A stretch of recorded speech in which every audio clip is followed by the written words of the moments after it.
दोस्तों, इंडिया में डेली हजारों लोग स्टॉक मार्केट को ज्वाइन करते हैं, लेकिन उसमें सिर्फ 5 या 10% लोग ही स्टॉक मार्केट से पैसा बना पाते हैं। क्यों? क्योंकि लोग स्टॉक का प्राइस देख के इन्वेस्टिंग करते हैं, ना कि उसका बिजनेस देख के। आज मैं आपको एक कंप्लीट फ्रेमवर्क दूंगा कैसे फंडामेंटली स्ट्रॉन्ग स्टॉक्स को चूज करें इंडियन मार्केट में, एंड हम लोग कुछ बेसिक रेशियोज भी डिस्कस करेंगे। अगर आप एक बिगिनर हो या 2-3 साल से इन्वेस्ट कर रहे हो एंड आपको क्लैरिटी नहीं है कि कैसे इन्वेस्ट करना है, या आपको प्रॉपर नॉलेज नहीं है कि इन्वेस्टिंग कैसे होती है, तो ये वीडियो आपके लिए बहुत हेल्पफुल होगी।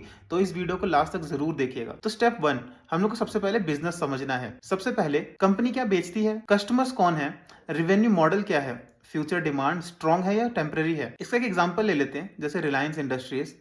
रिलायंस के मल्टीपल सेगमेंट्स हैं, जैसे ऑयल रिफाइनरी हो गई, टेलीकॉम हो गया जियो की फॉर्म में, रिटेल हो गया, डिजिटल सर्विसेज हो गई।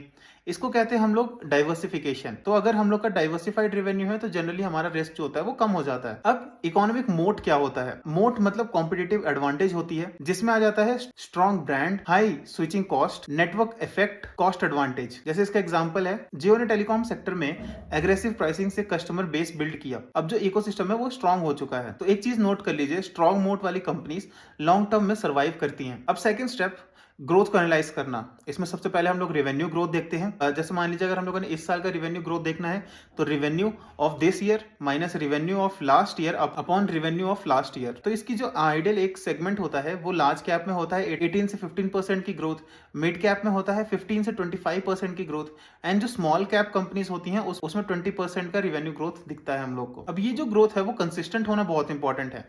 अब जो सेकंड पॉइंट हमारे पास है वो that is profit growth. Revenue बढ़ रहा है बट प्रॉफिट नहीं बढ़ रहा, तो कॉस्ट कंट्रोल वीक हो सकती है। अब ईपीएस ग्रोथ, ईपीएस होता है अर्निंग्स पर शेयर। अर्निंग्स पर शेयर का जो हम लोग का फॉर्मूला होता है वो होता है net profit upon total shares.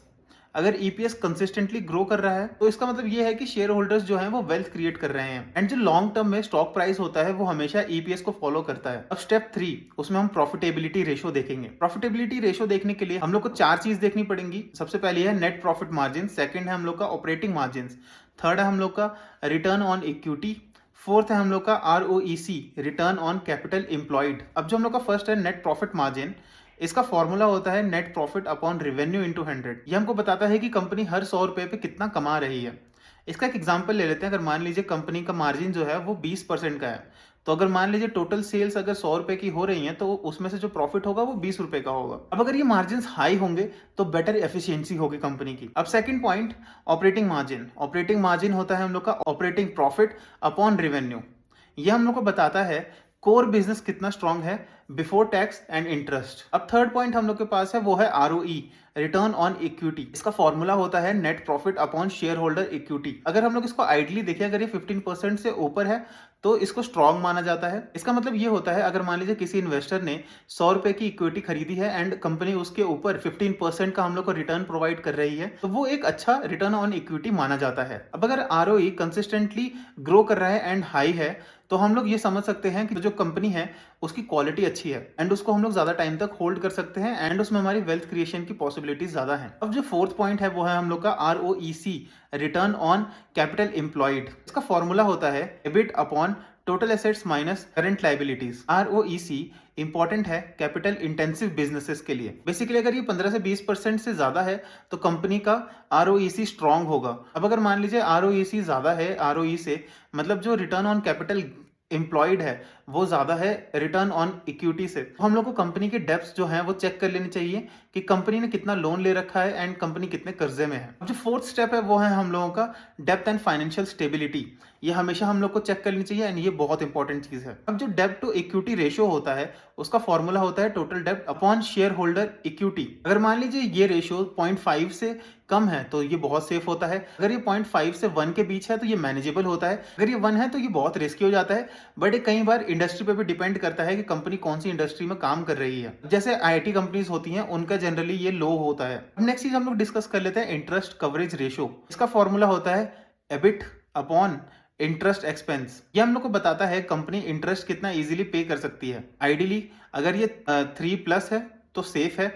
अगर ये 5+ है तो ये बहुत स्ट्रांग है। नेक्स्ट चीज हम लोग के पास करंट रेशियो। करंट रेशियो का फॉर्मूला होता है current assets upon current liabilities. अगर ये 1.5 से 2 के बीच में है तो इसको हेल्दी माना जाता है। इसके थ्रू हम लोग शॉर्ट टर्म लिक्विडिटी चेक कर सकते हैं। अब एक चीज हमेशा याद रखिए, रिसेशन के टाइम या अगर कोई भी पेंडेमिक आ रहा है उसके टाइम जिन कंपनीज की बैलेंस शीट वीक होती है वो सबसे पहले गिरती हैं, उनके चांसेस बंद होने के सबसे पहले होते हैं। Step 5, valuation ratios. ये सबसे मिसअंडरस्टूड पार्ट है। इसमें हमारे कुछ रेशियोज आ जाते हैं, जैसे PE ratio, price to earning ratios. इसका फॉर्मूला होता है शेयर प्राइस अपॉन ईपीएस। ये हम लोग को बताता है कि इन्वेस्टर 1 रुपए अर्निंग के लिए कितना पे कर रहा है। अगर मान लीजिए पीई हाई है तो ग्रोथ एक्सपेक्टेशंस हाई होंगी। अगर पीई लो है या तो कंपनी अंडर वैल्यूड है या तो ग्रोथ वीक है।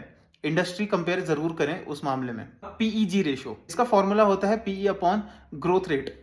पीईजी जनरली हम लोग का अगर 1 है तो फेयर वैल्यू है, अगर पीईजी 1 से कम है तो अंडर वैल्यूड है, अगर पीईजी 2 से ज्यादा है तो ओवर वैल्यूड है। जो पीई की फुल फॉर्म होती है वो होती है price to earning to growth ratio. जो नेक्स्ट चीज हम लोग के पास है वो है price to book, PB ratio. इसका फॉर्मूला होता है price upon book value. Generally important होता है बैंक्स एंड फाइनेंशियल कंपनीज के लिए। अब अगर पीबी रेशियो 1 से कम है, कभी कभी अपॉर्चुनिटी होती है अगर बिजनेस स्ट्रांग हो। Then next is EV upon EBITDA. इसका फॉर्मूला होता है एंटरप्राइज वैल्यू अपॉन एबिटा।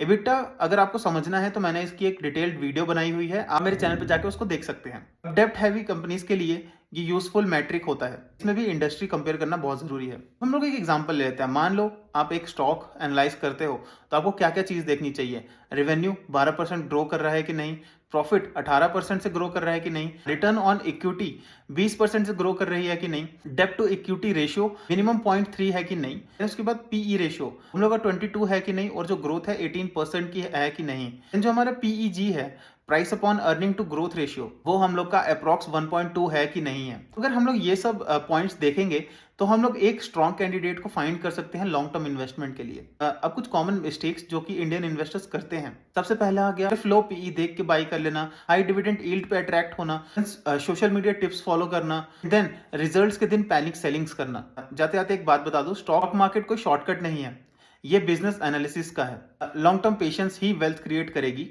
मिलते हैं नेक्स्ट वीडियो में। Thank you.